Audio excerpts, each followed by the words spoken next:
안녕하세요, 파란나비입니다.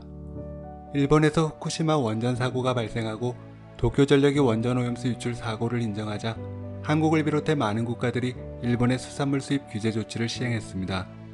식품의약품안전처에 따르면 24개 국가가 여전히 수입 규제를 유지하고 있고 중국과 대만, 미국 등 9개 국가는 수입 금지도 병행하는 것으로 나타나죠.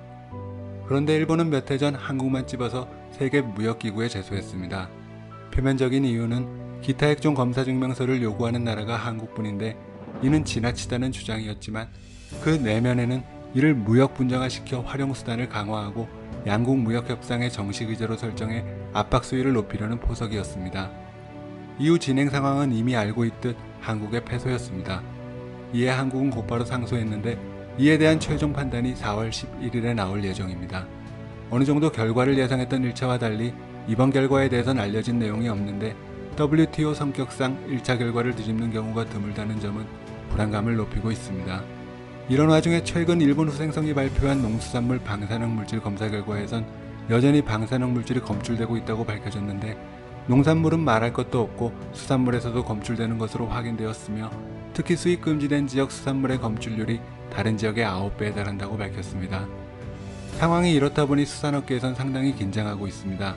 이번에도 WTO가 차별적 규제라는 판단을 내리면 한국이 일본 수산물 수입을 금지할 명분이 사라지는데 이럴 경우 가격이 낮은 후쿠시마산 수산물 수입이 늘어나고 여기엔 후쿠시마산이라는 표기도 없기 때문에 불안감을 느낀 사람들의 전반적인 수산물 외면으로 이어져 타격이 클 것으로 우려하고 있죠. 이에 정치권에선 후쿠시마 수산물 수입을 대비해 원산지 표기 시 국가와 지역명까지 표기해야 하는 것으로 법안을 발의했지만 수산물 수입 재개라는 충격을 덜어주기엔 여전히 부족해 보이는 게 사실입니다.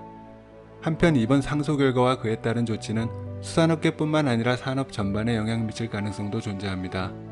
상소에서 패하면 한국 정부가 일본에 보상금을 지불해야 하고 WTO가 결정하는 이행기간 안에 수입 금지 조치를 풀어야 하는데 이를 이행하지 않을 경우 일본은 한국의 수출품에 대해 보복관세를 물릴 수 있기 때문이죠.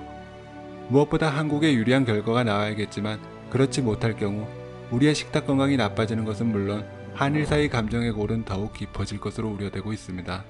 시청해주셔서 감사합니다.